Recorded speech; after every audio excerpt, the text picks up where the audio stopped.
पिछले कई वर्षों से, खासकर 2018-19 से जो आम आदमी पार्टी के काम रहे हैं दिल्ली पे, उस पर अक्सर अपनी बात रखता रहा हूं, अपनी टिप्पणी देता रहा हूं। और मेरे हिसाब से जो सरकार की गंभीर और वैसी नाकामियां हैं उसको उजागर करता रहा। धीरे धीरे समय निकला और आम आदमी पार्टी ने आप अपने जो भी उसको समझ थी उसकी काम की, उसको एक नई तरीके से नए नए नाम देकर, जिसको विशेषकर आजकल एक बड़ा नाम चलता है जिसको मॉडल कहा जाता है, उस नाम पर उसने अपनी बातों को अक्सर लोगों के बीच में डालने की कोशिश की।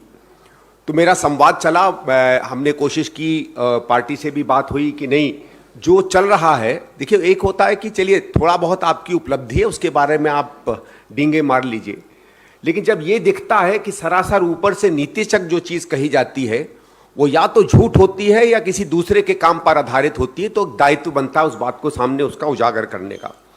और इसलिए आज हमारी कोशिश रहेगी कि इसका जो शिक्षा का मॉडल है, जो खासकर जो जिसे कहते हैं उनके सबसे ओपनिंग बैट्समैन जो होते हैं वो शिक्षा की बात करते हैं, उस पर मैं कुछ तथ्यों के साथ असली हकीकत दिल्ली की रखना चाहता हूं। पहली चीज जो जिसके बारे में ये कहा जाता है वर्ल्ड क्लास एजुकेशन का, और ये बार बार उसमें अपने रिजल्ट की बात करते हैं। रिजल्ट के पीछे की हकीकत तो दो आंकड़ों में ही अपने आप स्पष्ट हो जाती है। 1998-99 में जब कांग्रेस की सरकार आई थी तो दिल्ली सरकार के जो स्कूल थे 12वीं में, उसमें 64% बच्चे पास हुआ करते थे 98 में। ये 64% बच्चे 2013-14 में, जब समझ लीजिए सरकार तो हमारी हारी है दिसंबर में, लेकिन आप समझ लीजिए 13-14 का जो रिजल्ट था 89% या 89% पहुंच गया था। मतलब 25% के करीब, 25% के करीब रिजल्ट हमारा बढ़ के आया। लेकिन आपने उस समय ना कोई मॉडल की बात सुनी होगी, ना ढिंढोरे की, ना बैंड बाजे की बात सुनी होगी, तो 89% तक पहुंचा था। अमूमन आप मानिए 15 साल में अगर 25% बढ़ता है तो 1.25% के करीब रिजल्ट हमारा हर साल बढ़ा करता था। और कोई भी सरकार उसके बाद आती तो हर साल 1-1.5% तो बढ़ना ही पड़ना था। वही आज हाल है। आज इनका 12वीं में 96% है। और इसलिए मैं कहना चाहता हूं, ये कौन सा मॉडल है भाई कि 26%, 25-26% जब बढ़ता है तो मॉडल नहीं माना जाता है, और मुश्किल से 8% में रेंगते रेंगते 7% बढ़ता है उसको आप मॉडल मान लेते हैं। और वही नहीं, 2013-14 में करीबन 1,60,000 बच्चों ने 12वीं का इम्तिहान दिया था।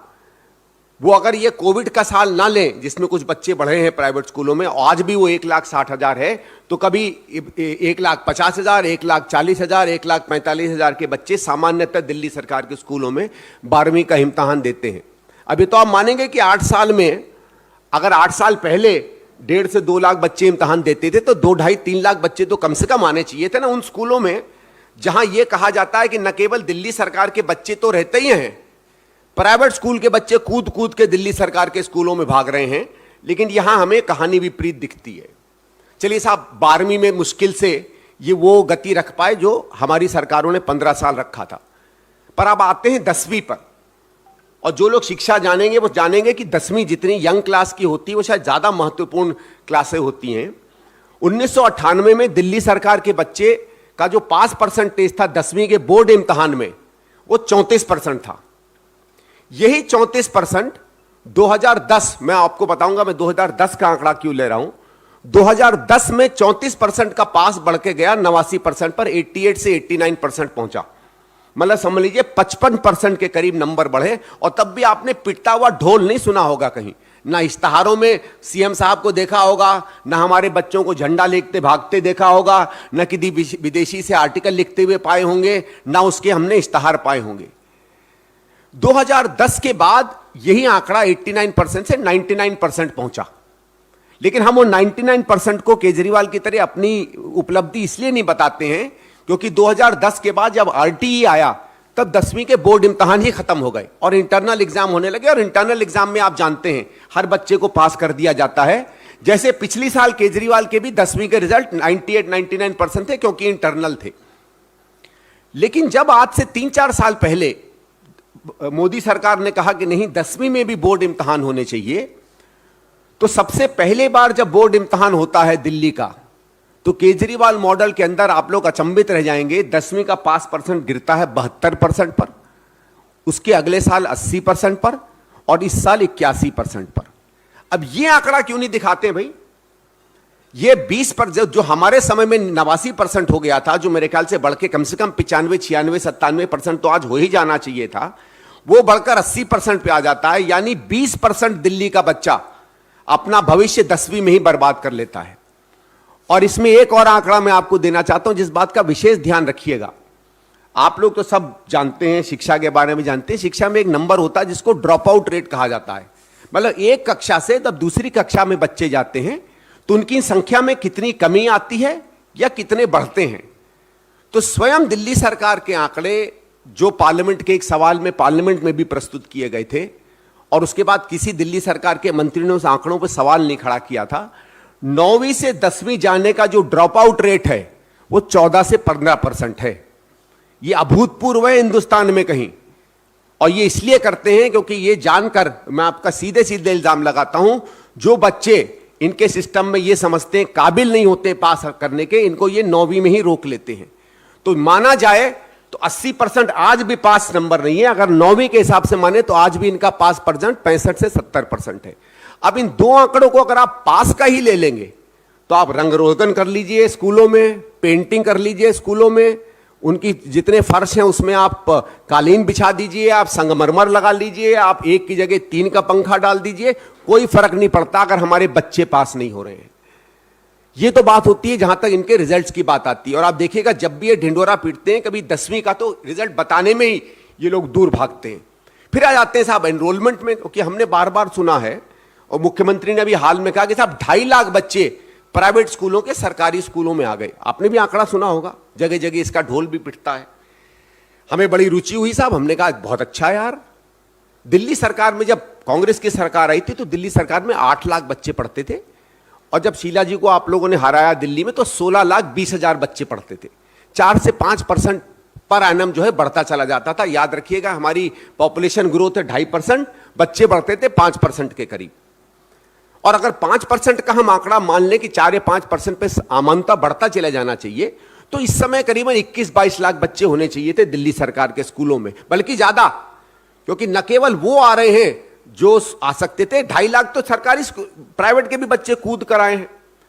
लेकिन अगर केवल लास्ट ईयर का आप आंकड़ा ले लें, इस साल तो कोविड के कारण पूरे हिंदुस्तान में गवर्नमेंट सिस्टम में बच्चे बढ़े हैं, तो पिछले साल 15 लाख थे और इस साल 16,10,000 थे। अब ये कौन सा सिस्टम है भाई जिसमें 8 साल पहले से भी बच्चे कम हो जाते हैं, 2.5 लाख बच्चे प्राइवेट से भी ज्वाइन कर लेते हैं, फिर भी ओवरऑल बच्चे कम हो जाते हैं। मुझे तो यह आंकड़ा मेरी समझ से बाहर है। और इसलिए दिखता है कि सारी की सारी शिक्षा प्रणाली की गुणवत्ता केवल इश्तहार में और बैंडबाजे में है और कहीं नहीं है। नहीं तो कोई मुझे समझा दे कि जहां आज 21 से 22 लाख बच्चे होने चाहिए थे, वहां 16 लाख बच्चे क्यों है, या 6 लाख बच्चे कहां चले गए। यही 10वीं के रिजल्ट्स का भी है, यही 12वीं का रिजल्ट्स का भी है, यही एनरोलमेंट का है। चलो साहब ये सब छोड़ देते हैं। और इनका जो शिक्षा का मॉडल है, तो मैं इसको तो एक पुराना नाम देता हूं जिसको मैं ठेकेदारी का मॉडल कहता हूं। इनका सारा काम ठेकेदारी का और कुछ नहीं है। इन्होंने कहा साहब, आपको याद होगा इनके मैनिफेस्टो में कहा था 500 नए स्कूल हम बनाएंगे। चलो 500 नहीं बनते, उसका 10% बना देते। 15 साल जब कांग्रेस की सरकार थी, हमने 142 नए स्कूल बनाए थे, नई बिल्डिंगें, नए प्लेग्राउंड, नई जमीनें। ये वो स्कूल नहीं थे कि इवनिंग के साथ मॉर्निंग के साथ इवनिंग जोड़ दिया तो उसे 2 स्कूल बना दिए। ये पूरे के पूरे 142 नए स्कूल बने थे। इनके समय में, हमारे समय में 1006 स्कूल थे, आज 1026 स्कूल हैं। अब ये कौन सा क्रांतिकारी परिवर्तन हो गया साहब। फिर ये दिखाते हैं कि हमने रंगरोगन बहुत सुंदर किया, बहुत अच्छे से हमने उसमें कलाकृति की, नए नए स्कूल बनाए, और 24,000 25,000 का ये आंकड़ा दिया करते थे कमरे का। वो तो बड़ा अच्छा लगा मुझे जब कल परसों टाइम्स ऑफ इंडिया ने छापा कि 24,000 तो छोड़िए, जब आरटीआई से पता किया तो 7,000 कमरे, और 7,000 कमरों में भी जब पता चला तो पता चला कि 4,000 कमरे हैं, क्योंकि इन्होंने टॉयलेट को भी कमरा दिखा दिया, प्रिंसिपल के दफ्तर को भी कमरा दिखा दिया। और ये इनकी पुरानी आदत है, ये कि क्या चीज क्या है, इसको क्या दिखाना, इसकी पुरानी आदत है। मैं एक दूसरे विषय को लेकर इनकी ये जो आदत है ना, क्या चीज क्या है और उसको क्या दिखाने की, उसमें एक छोटा सा उदाहरण मैं आपके सामने दे देता हूं। आप चाहोगे तो ये रिपोर्ट भी मैं आपको दिखा देता हूं। इनसे एक बार पार्लियामेंट में, इनके विधानसभा में पूछा गया, एक सेकंड साहब, मुझे वो लाना पड़ेगा कहीं ना कहीं से। एक मिनट भैया, अगर आप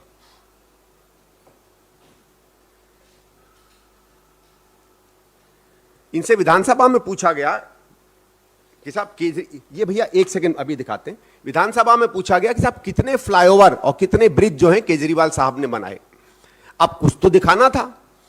तो इन्होंने विधानसभा में जवाब दिया 24 का, और 24 की लिस्ट में आपके सामने पढ़ देता हूं। इसी से पता चल जाएगा कि इनकी पूरी जो जादूगरी है वो रिपोर्टिंग की कैसी है और हकीकत की कैसी है। एक लिस्ट ये देते हैं, ये लिस्ट मेरे सामने है, कोई चाहेगा तो इसको देख लीजिएगा। पहले 8 ही मैं आपके सामने पढ़ देता हूं। Elevated road over Barapullah. अबे बारापुल्ला की कब बनी थी साहब? आपको याद होगा, ये वही बारापुल्ला की जवाहरलाल नेहरू से सड़क थी जिसकी सीएजी की रिपोर्ट शीला जी के समय आ गई थी, जिसकी रिपोर्ट भी मैडम के समय आ गई। उसको ये क्लेम करते हैं कि इन्होंने बनाई थी। दूसरा आता है आश्रम से नोएडा के फ्लाईओवर में रैंप ए, आश्रम से नोएडा के फ्लाईओवर में रैंप बी, आश्रम और नोएडा के फ्लाईओवर में रैंप सी, रैंप डी, रैंप ई, रैंप एफ, रैंप जी। यानी अगर आपने घर में 3 जगह से सीढ़ियां बना दी तो ये कहेंगे 3 घर हैं हमारे पास, क्योंकि दक्षिण से भी चढ़ते हैं, उत्तर से भी चढ़ते हैं, पूरब से भी चढ़ते हैं। अब ये तो साहब इन्हीं की कहानियां हो सकती हैं। मैं मानता था कि साहब 19 का 20 हो जाता है, लेकिन 19 का 19,000 हो जाए, ये तो यही मॉडल हमको दिखाता है। ये तो रही इनकी शिक्षा की कहानी। जहां तक इंफ्रास्ट्रक्चर की बात है, मैं आपको इस बात से अपनी बात अंत करूंगा कि इन्होंने आज जो बताया है 7 से 8 कमरों का, यह भी केवल जो काम कांग्रेस की सरकारों में हुआ करता था उसके ऊपर केवल इन्होंने लीपापोती की है। मैंने आपको रिजल्ट्स में बताया कि 12वीं के रिजल्ट्स हमारे समय के रिजल्ट से भी बदतर निकले। बच्चे आने तो जे स्कूल में वो हमारे से कम 8 या 9 लाख कम हो गए, 6 लाख कम हो गए। हमारी 10वीं में जो रिजल्ट्स आने थे वो तब से गिर गए, वो भी ये तब मैनेज कर पा रहे हैं जब बच्चों को स्कूलों से बाहर कर देते हैं या इम्तहान नहीं देने देते हैं। आज टीचरों में यह हाल है। जो बात करते थे कि हम नौकरियां दिया करते हैं, इन्हीं के आरटीआई से जो मेरे पास है मैं आपको दिखाना चाहूंगा। कांग्रेस के समय में करीबन 7 या 8 हजार के करीब रिक्त पद थे हर पूरे स्कूलों में मिलाकर, टीजीटी और पीजीटी मिलाकर। आज कुल रिक्त पद जो हैं 20,000 हैं। आप समझ लीजिए 1000 स्कूल हैं और 20,000 पद रिक्त हैं, मतलब हर स्कूल में 20 टीचरों की कमी है। यह तो ऑफिशियल डेटा है। उसके ऊपर प्रिंसिपल कितने कम हैं, करीबन 800 के करीब तो मैंने सुना प्रिंसिपल कम है। उसमें बाकी चीजें, उसमें तो मैं जाना ही नहीं चाहता। और जो बात मैं आखिरी में बताना चाह रहा था कि जो ये बार बार आपने देखा होगा तस्वीरें दिखाते हैं बहुत सुंदर स्कूलों की, तो मैं केवल 2007 से लेकर 11 के बीच में दिल्ली सरकारों में 12 से 14 हजार कमरों पर यह काम हुआ था। मैं कुछ की आपको तस्वीर दिखाता हूं। बड़ी मुश्किल से ये तस्वीरें मिली, क्योंकि मुझे बड़ी दिक्कत थी कि ना मैं, ना उस समय के हमारी मुख्यमंत्री जी, ना हमारे मंत्री, ना हमारे कांग्रेसियों में ये जो सेल्फी कल्चर था ये था नहीं तो हम भी काश जिस स्कूलों में जाते अगर सेल्फियां ले लिए होते तो हमारे पास भी ये फोटो होती। तो मैं आग्रह करूंगा, एक सेकंड भैया जरा 1 मिनट उसको चला देंगे। केवल मैं आपके माध्यम से हिंदुस्तान को भी दिखाना चाहता हूं कि जिन कब्रों की तस्वीरों को आप इसको उस पर डाल दो, अगला करिए भैया। देखिए ये भी इसी तरह की तस्वीरें दिखाते हैं, पुरानी बिल्डिंगें और नई बिल्डिंगें। ये बिल्कुल वही है जो तब भी वही होता था, आज भी वही होता। आगे चलिए। इसी तरीके का बदलाव, ये नए स्कूल उस समय भी बन रहे थे, आज भी वही बन रहे हैं। आगे चलते रहो भैया। ये बिफोर आफ्टर की तस्वीरें हैं, ये बिफोर आफ्टर की तस्वीरें हैं। मैं ये केवल आपको छोटा सा दर्पण देना चाहता हूं। कम से कम 40-50 स्कूलों की जो बड़े मुश्किल से मुझे मिल पाई, वो तो मेरे पास संग्रह करके रखी हुई हैं। बाकी किसी को आवश्यकता हो, एजुकेशन डिपार्टमेंट से आप तस्वीरें ले लीजिएगा। अपने आप पता चल जाएगा कि ना इंफ्रास्ट्रक्चर में ये बेहतर कर पाए, ना रिजल्ट में ये बेहतर कर पाए, ना टीचरों में ये बेहतर कर पाए, ना गुणवत्ता में ये बेहतर कर पाए। और जहां तक रिजल्ट की बात है, पहले से घटिया रिजल्ट एक शिक्षा प्रणाली का रहा है। कहने को पानी व्यवस्था में जो बर्बादी हुई है वो मैं अभी नहीं जाना चाहता। इंफ्रास्ट्रक्चर में जिस तरह से दिल्ली आज चरमरा रही है उसमें नहीं जाना चाहता। हमारा एम्प्लॉयमेंट रेट जो सुना है कि 12.5 लाख नौकरियां इन्होंने दी हैं, उसमें एक आंकड़ा मैं केवल आपके सामने, बल्कि 2 इंटरेस्टिंग आंकड़े बताता हूं। हमारे समय में 2014 में अनएम्प्लॉयमेंट सर्वे में दिल्ली में 4.4% जो है अनएम्प्लॉयमेंट माना जाता था। यानी 25 लोगों में एक व्यक्ति जो है बेरोजगार हुआ करता था, हर 25 में। आज का आंकड़ा, और ये कोविड के पहले का मैं बता रहा हूं, समझ लेते हैं कोविड में बर्बादी हुई होगी, 11% था ये। मतलब हर 10वां बच्चा आज सड़क पर बेरोजगार घूम रहा है। तो कौन सी इन्होंने 12 साढ़े 12 लौकलियां दी हैं वो तो मैं नहीं जानता हूं, लेकिन इनसे जब हमारे एक मित्र ने आरटीआई में पूछा कि साहब चाहे एम्प्लॉयमेंट एक्सचेंज ले लीजिए चाहे बाकी एक्सचेंज ले लीजिए, तो उसमें बताइए पिछले 8-9 साल में आपने कितनी नौकरियां मुहैया करवाई। तो मुझे आरटीआई पे खुद विश्वास नहीं हो रहा है, क्योंकि इतनी निकम्मी सरकार तो हिंदुस्तान में कहीं नहीं रही होगी, लेकिन फिगर आया 440 का। अब 12.5 लाख 440 कैसे हो गए? या तो हो सकता है कि आरटीआई डिपार्टमेंट में जैसे ये कहते हैं ना साहब बाहर से मिली भगत हो गई होगी, एजेंट मिल गए होंगे, क्या होंगे वो यही जाने। मैं इसलिए आपके माध्यम से यह आग्रह जरूर करूंगा कि इनका शिक्षा का जो मॉडल है इस पर सवाल खड़ना इसलिए आवश्यक है क्योंकि खुदा ना करे भगवान ना करे और राज्य इस मॉडल को अगर अच्छा समझकर कॉपी करने लगे तो अच्छी खासी जो शिक्षा व्यवस्थाएं इस देश के राज्यों में चल रही हैं वो कहीं दिल्ली जैसी बर्बाद ना हो जाए। अगर आपके पास कोई सवाल हो तो कृपया पूछिएगा। धन्यवाद।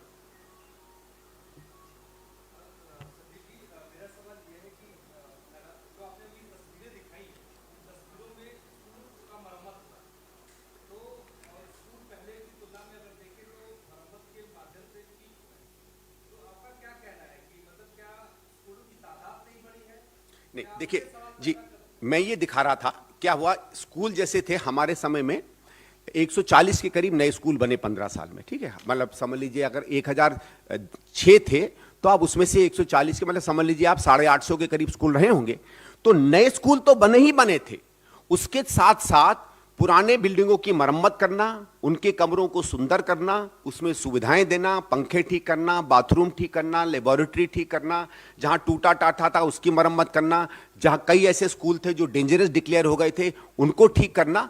मेरा यह कहना है कि यह काम आज का नहीं है, यह काम कोई सिसोदिया ने या आतिशी जी ने या इन लोगों ने कोई नायाब काम नहीं किया, यह काम तो सबके सब पहले से चल रहे थे।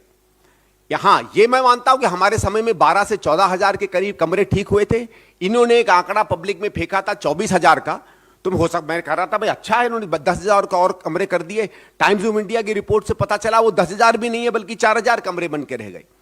इसको दिखाने का मेरा ध्येय ये था कि कोई भी ऐसा मापदंड नहीं है शिक्षा का जिसमें ये कांग्रेस सरकार की उपलब्धियों के आसपास भी आ सके हों, और अगर ऐसा है तो फिर मॉडल क्या है? फिर ये मॉडलिंग का मॉडल है, शिक्षा का मॉडल नहीं। देखिए मैंने आज से करीबन 3 महीने पहले निजामुद्दीन पुलिस स्टेशन में सेक्शन 420 पर एक रिपोर्ट भेजी है केजरीवाल के ऊपर। पुलिस के आईओ 2 बार मेरे पास आ चुके हैं, और ये केवल इस पर नहीं है, मैंने उसमें ये लिखा है कि इस आदमी के झूठ बोलने का एक तरीका है, बल्कि वो अगर आप चाहें तो पीडब्ल्यूडी की चिट्ठी भी मैं आपको दे सकता हूं। उसमें मैंने शुरू से कहा, बल्कि क्योंकि जब आपने ये सवाल पूछ ही लिया तो आपने देखा होगा कि दिल्ली सरकार ने कई जगहों पर इश्तहार दिया, आर्टिकल लिखवाए कि तमाम फ्लाईओवरों पे इन्होंने दमादम पैसे बचाए थे। आपको याद होगा उन्होंने 8 या 10 फ्लाईओवर्स का आंकड़ा बहुत दिया है। वो अगर आप चाहें तो मैं आंकड़ा आपके सामने उसके तथ्य दे सकता हूं। मैंने वो पूरे 8 के 8 फ्लाईओवर पकड़े। उसमें इन्होंने ये कहा कि साहब शीला जी के समय में, जैसे एक उदाहरण देता हूं, एक फ्लाईओवर है 402 करोड़ रुपया वो खर्च करना चाहती थी, मैंने उसको 280 करोड़ में बना दिया। और 120 करोड़ में दिखाते हैं कि सत्येंद्र जैन जी, ईश्वर उनकी मेमोरी ठीक करे, जल्दी उनको ये आंकड़े फिर से याद आए। हो सकता है आंकड़ों की उनको दिक्कत तभी आ गई होगी इसलिए झूठ आंकड़े बोलने लगे होंगे, तो मेमोरी लॉस इसमें तो उन्होंने दिखाया ही दिखाया, बाकी वो क्या पुलिस को बोलते होंगे। हमने जब इसके आंकड़े पता किए तो ये हुआ कि डीपीआर इस प्रोजेक्ट का, और ये आप मेरे सामने आंकड़े लीजिएगा, पूरे 8 या 9 प्रोजेक्ट्स का यही हाल है। डीपीआर जो डिटेल प्रोजेक्ट रिपोर्ट है वो 2012 में बनती है। 2012 में केवल ये इंडिया वहां बैठे थे इंडिया अगेंस्ट करप्शन में, कम से कम सरकार इनके हाथ में नहीं थी। जनवरी या फरवरी 2013 में कैबिनेट में एक टेक्नोलॉजी का रिवीजन होता है। फिर फरवरी, मार्च, अप्रैल, जून, इन 3-4 महीनों के अंदर अंदर 8 या 10 नए टेंडर होते हैं। तो जैसे जो 402 करोड़ का प्रोजेक्ट था उसका टेंडर 280 करोड़ में होता है, जो 300 करोड़ का प्रोजेक्ट था उसका 240 करोड़ में होता है, और वही सेविंग जो है ये बताते हैं, एग्जैक्टली वही फिगर। तो टेक्नोलॉजी हमारे समय में बदली, टेंडरिंग हमारे समय में हुई, पैसे की बचत हमारे समय में हुई। तो मेरा यह कहना है कि जिस सरकार ने पैसे बचाए, अगर वो ईमानदार सरकार है तो इसका मतलब है केजरीवाल जी खुला खुला कह रहे हैं कि दिल्ली की सबसे ईमानदार सरकार शीला जी की सरकार थी, उनकी नहीं। और बल्कि उसी लॉजिक से मैं दो आपको और आंकड़े दिखा सकता हूं जिसके मेरे पास कागज हैं। अब चाहो इस बंडल में जरा ढूंढना मुश्किल होगा, मैं उतना ऑर्गेनाइज नहीं हूं जितना आम आदमी है। इनके समय में 3 नए प्रोजेक्ट्स सैंक्शन होते हैं। एक है करीबन 960 करोड़ का, एक कोई 600 करोड़ का, और उसकी अगर आप पीडब्ल्यूडी की वेबसाइट पे चले जाइए, 900 करोड़ के प्रोजेक्ट में आज भी 1330 करोड़ खर्च हो चुके हैं और वो स्टिल अनकंप्लीटेड है। ऐसे करके 3 प्रोजेक्ट है मेरे पास। तो अगर आप केजरीवाल की लॉजिक समझिए तो केजरीवाल खुले खुले कह रहे हैं कि शीला जी की ईमानदार सरकार थी और मेरी कट्टर बेईमान सरकार थी। अभी उनका शब्द है कट्टर का, ये उनके आंकड़े कह रहे हैं। बाकी ये कहना कुछ भी चाहें, लोग कुछ भी उसको इंटरप्रेट करना चाहें, वो तो साहब आपके ऊपर है।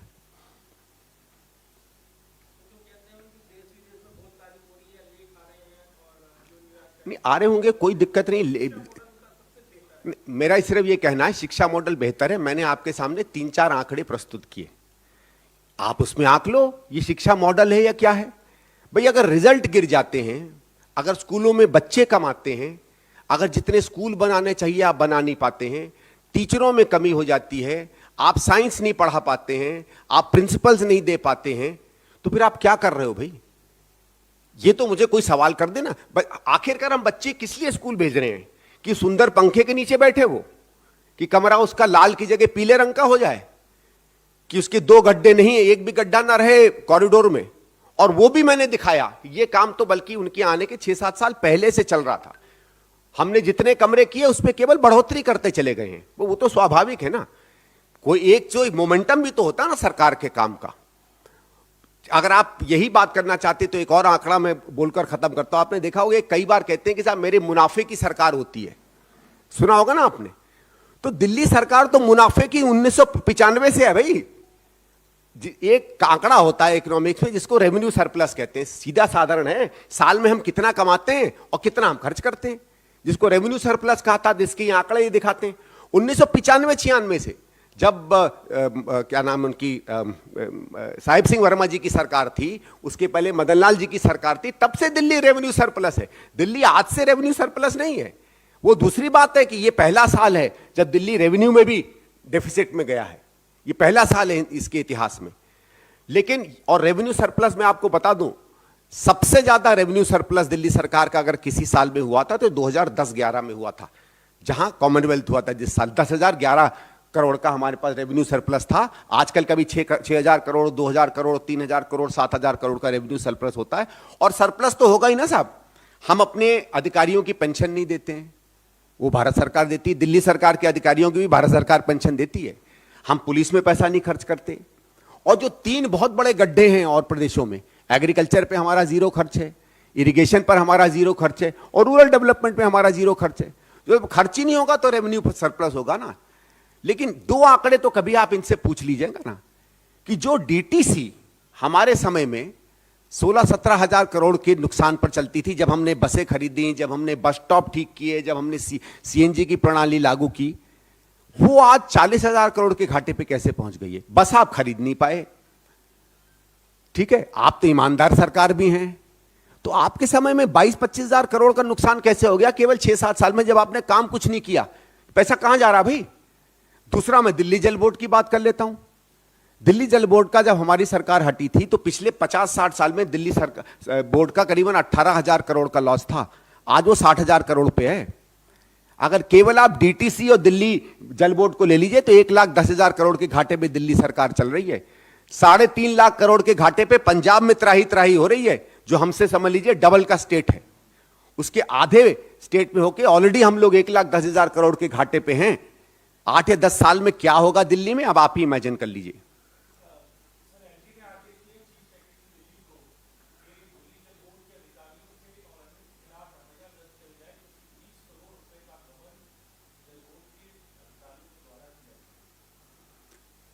वैसे साहब ये तो आप समझिए कि शेर भाग गया चूहा पकड़ रहे हो।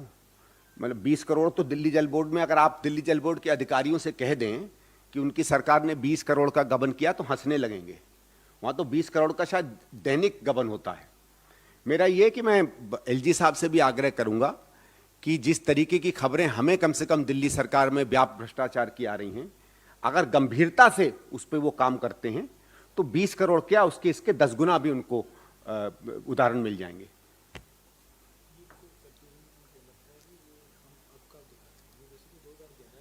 अच्छा अच्छा अच्छा, हाँ हाँ, वो विनीत जी कह रहे थे कि शायद वो जो हमने तस्वीरें दिखाई थी वो पहले और आफ्टर की हैं, और वो जो एंड का है वो 2011 की तस्वीरें हैं। ये 11-12 में बन गया था। ये जो मॉडर्नाइज तस्वीरें हैं ये आज की नहीं है। ये प्रोजेक्ट रूपांतर तो था 2007 से 2011 के बीच में चला था, और मेरे पास उसकी छोटी प्रस्तुति है, बाकी कई स्कूलों का मेरे पास है, अगर आप लोग देखना चाहो तो।